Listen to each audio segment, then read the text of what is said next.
Hi, my name is Greiner, and I will be presenting on Step by Step by Edna Mae Berna. I'll be talking about books 1 and 2. Afterwards, I'll be taking a quick look at one of the theory books and one of the performance books. This course was published by Willis Music Company, and it is one of my personal favorites. It's very logical, and just to give you a heads up for what this book is about, I'm going to read one of my favorite parts about these book series is that Edna Mae Berna writes in the beginning of each book a foreword, and I'm just going to go ahead and read that quick. She states her aim and purpose in presenting her piano course is that it's a sincere hope that it will help every boy and girl to become aware of the joy that comes in being able to express themselves musically. Step by Step will help make learning to play the piano a happy and joyous experience. It presents the rudiments of music in a logical order with gradual and steady progress, presenting a challenge toward increasing pianistic facility. It provides appealing melodious music for the student to play, and it keeps this music within the range of the student's ability, thereby enabling fluent and artistic performance. Step by Step further stimulates the student's interest by containing written work in the form of musical games, thereby giving theory an exciting approach. Step by Step will help to awaken a deep love for music, the rightful heritage of all. This is definitely my favorite part of all of her books. Every book, whether it be the theory or the performance or the lesson book, starts with one of those. And I think it's great that she just goes ahead and says exactly what her aim is and what the purpose of the book is. Another thing is that it starts out with a to the teacher. And this is just a great, when you're first starting with a student or even just starting with this book, to realize, okay, what are we going to be talking about? What am I going to be covering with my student? And kind of prepare as a teacher for what you're about to present to your student over the next coming month. It starts with a reading approach of middle C. But first, before we get to the actual reading of the notes, you start with learning your finger numbers and where the keys are on the piano, and it starts with middle C, of course, so it starts with the 2 black keys. And like I said before, it's just very logical, and I love that about this book, this course. You start with on middle C, and then you kind of work your way outwards, so then it goes to the D, and then to the B, and then the E, and then the A, and then the F, and then G, and then G. And it's just very gradual but logical at the same time, and I think it's really easy for students to follow. The intended age and level is probably a younger beginner between ages 16 to 13. The oldest student I've used this book with was a 13-year-old, and she seemed to, she learned very quickly, and I think that was good for her because when you're starting a little bit older, you kind of feel behind already, and so being able to quickly get through a book was a good confidence booster. So I think that even though it's typically for a younger student, I think that using it for a little bit of an older student it can be a good thing. The pace moves relatively quick, which is what I just said is good for an older student to feel that they're actually learning something every week. And the concepts are reinforced every week. While the student is continually learning something new, all that's happening is adding on to what they've already learned. I kind of think of it as building blocks, so they just start with the basic concepts, the foundation, and then they just keep building on top of it. The concepts are presented in, as I said before, very logical order, which is one of the, if not the reason I really love using these books. It's just the format is easy to follow and just very straightforward. Again, building blocks, it's just, you just are building on top of each other, and it's very simple. While the layout is slightly plain, it's all black and white, there are a lot of graphics and pictures that make it a little bit more interesting for the student. And there's not a whole lot of reading.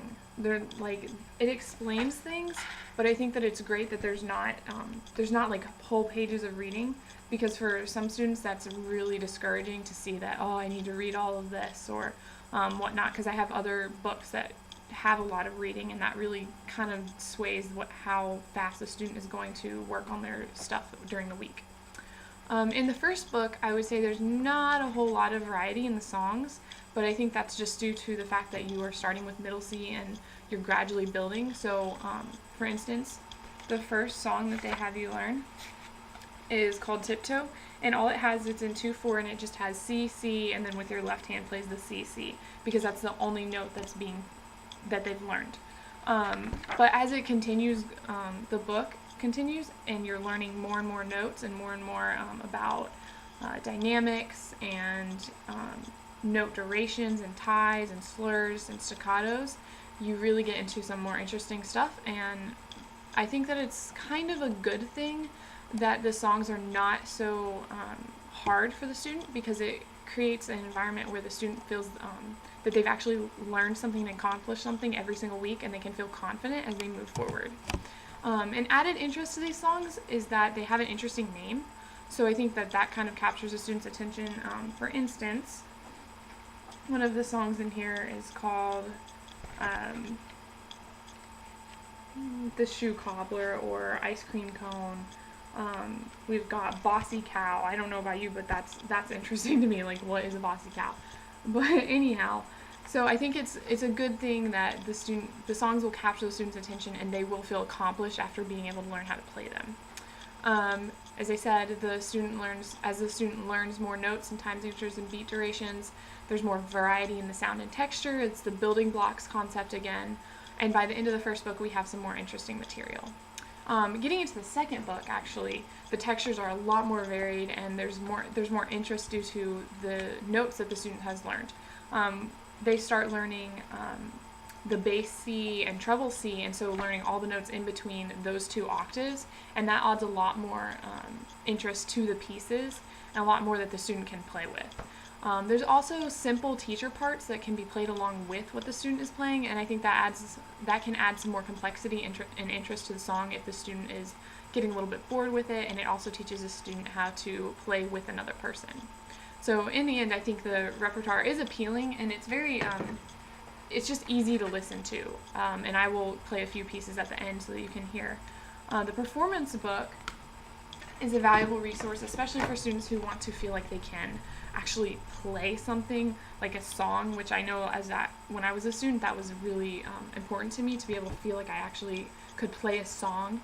And they're a lot more complicated. I only have the performance book for book 2, but it's actually some very interesting songs, such as this A Garden. It really creates just a beautiful sound, and the student can feel very accomplished once they've played it. So I'm just going to go ahead and play that for you real quick.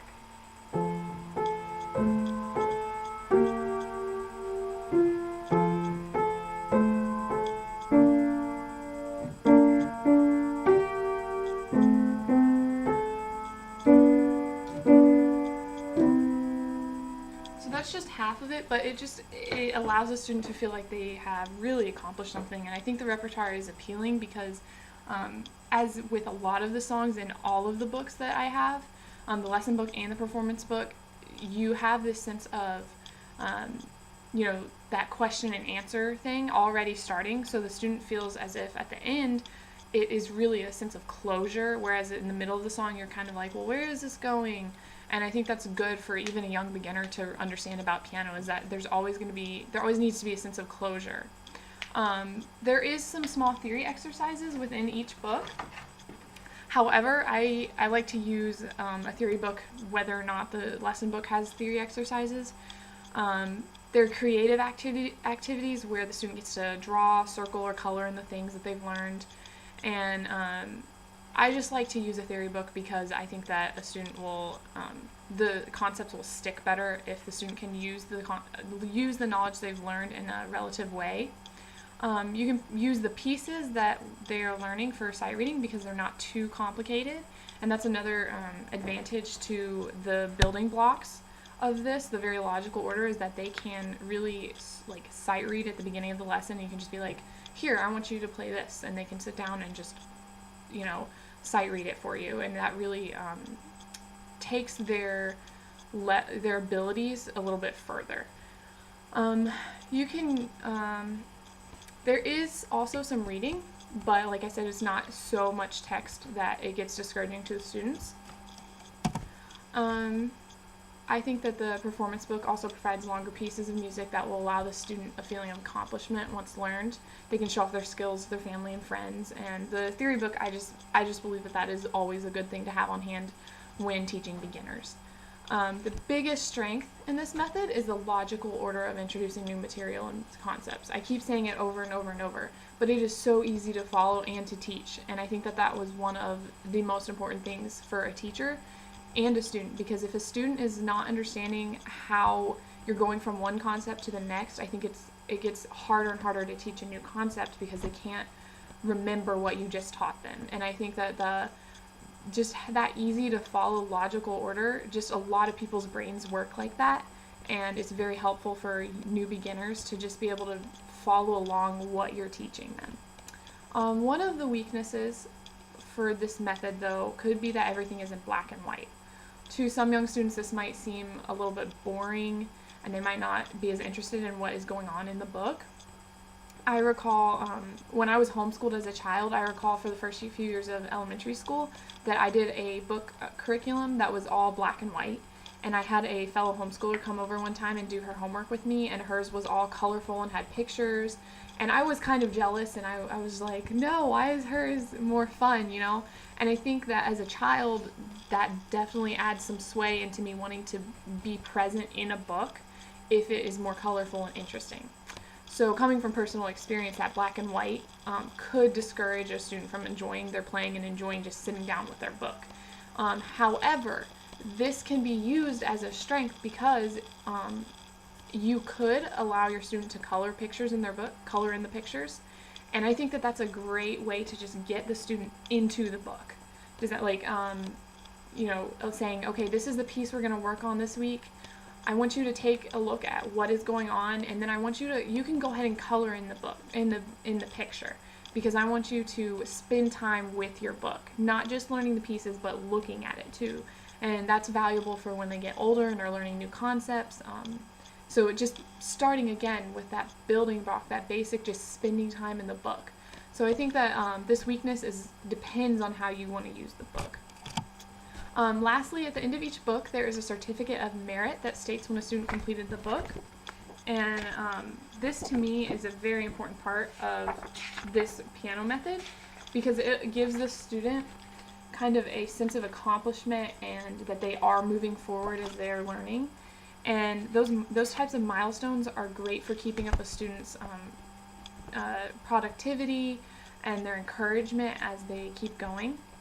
So that's all I have for my presentation, but I'm just going to sit down and play a few of the pieces from book 1 and book 2. To start with, in book 1, there's a song called The Rain, and I think this is when the student has only learned 3 notes so far. And something that's really interesting to me is that there's this sense of finality and closure at the end, and I think that that's such a great, just perfect example to a student of what a piece should sound like. So I'm just going to go ahead and play.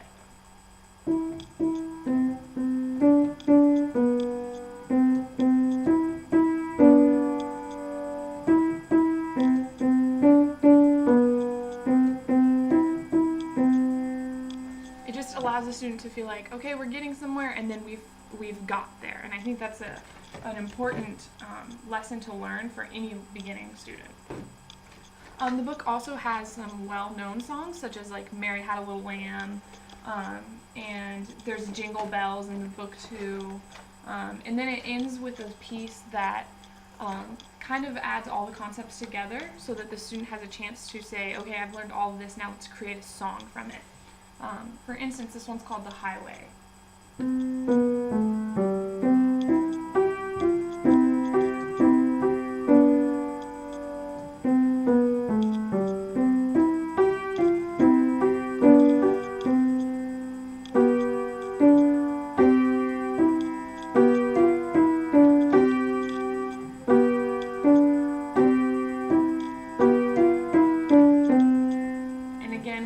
Sense of finality and just an opportunity for the student to see how all the learning they have had up until now is able to be put into a song, and that's super important for a student staying encouraged and excited about what they're learning.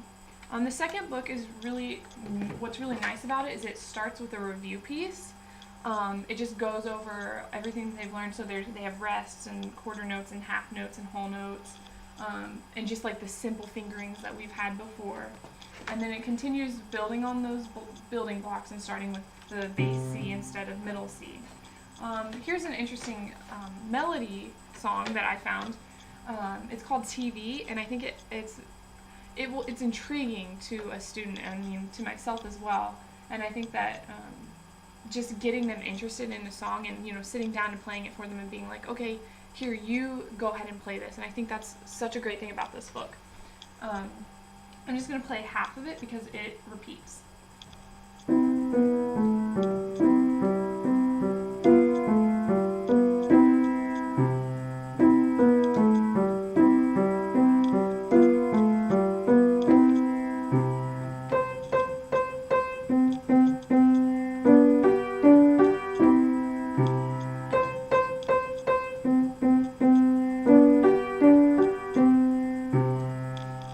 That interesting melody line,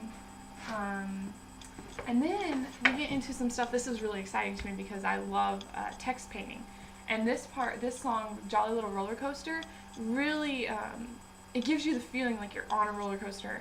And for beginning students, my favorite part is when you get them to realize that their dynamics really do play a part in how they play a piece and how they're going to get other people interested in what they're playing.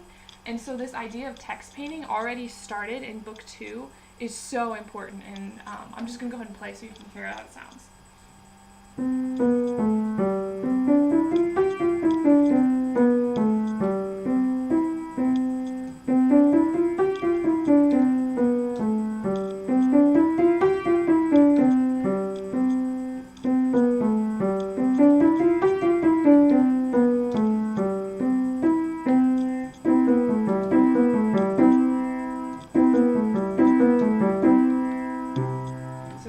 Super fun, and I think that any student would be really excited to play that.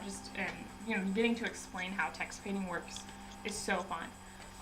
Again, we have this one's called the Japanese fan, and it's introducing flats, sharps, and natural signs. And it's super interesting because it uses all 3 of them. So it has this kind of eerie sound, and I think that sometimes draws a student in when it's a weird melody line. So I'm just going to go ahead and play it. So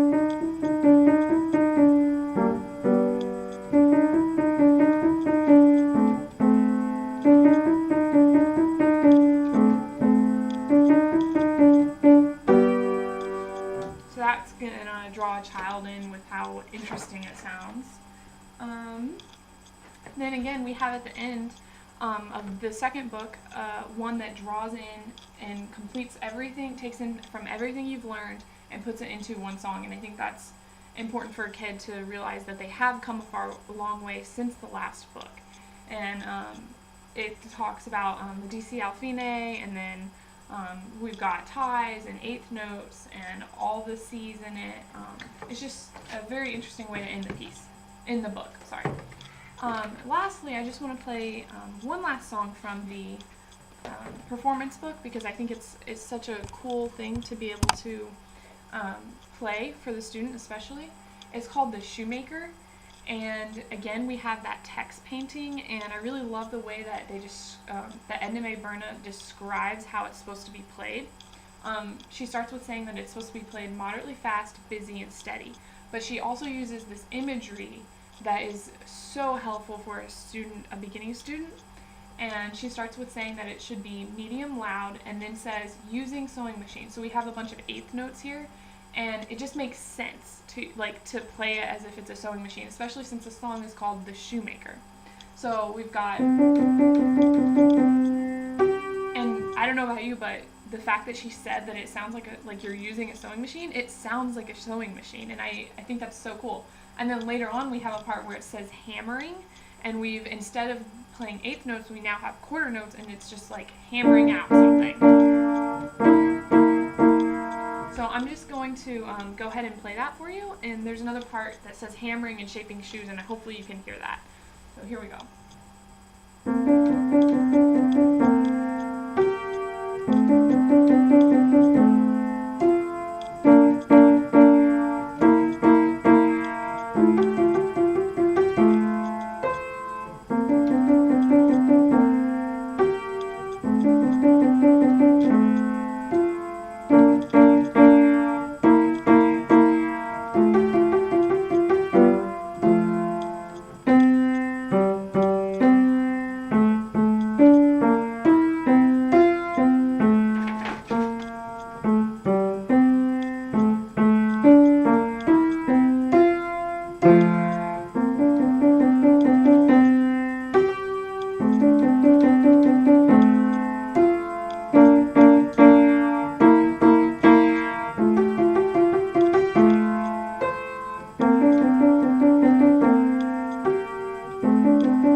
right, and that's all I have for y'all. I hope that you enjoyed this presentation and that it taught you a little bit about what Edna May Berna's step-by-step course can do for you and your teaching. Thank you.